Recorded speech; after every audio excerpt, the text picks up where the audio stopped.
Hey everyone, and welcome to today's video. In this video, I will show you how to send Bitcoin from Binance to another wallet or exchange. The first thing you'll have to do is to go over to Binance.com and make sure you're logged in. Once you're logged in, you need to go over to Wallet in the top right.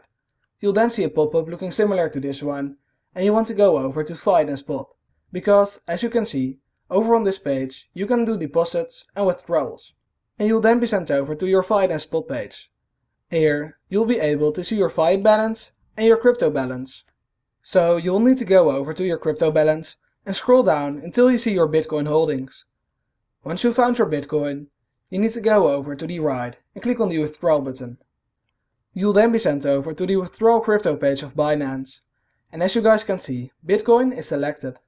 The next thing you'll have to do is to fill in your address.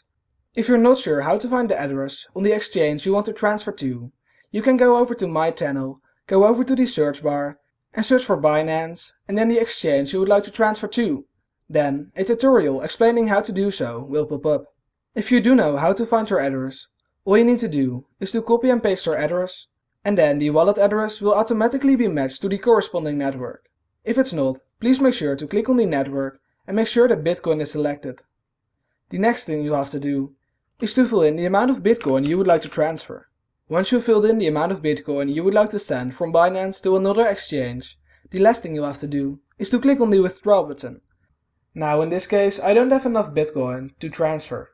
But once you have filled in an amount that's big enough to transfer, there'll pop up a withdrawal button. You'll then need to click on it, and the next thing you'll have to do is to go through the security verification process. So you need to fill in the two-factor authentication sent to your phone or maybe to your email. If you found this video helpful, let me know by leaving a like or subscribing to my channel for more tutorials about cryptocurrencies.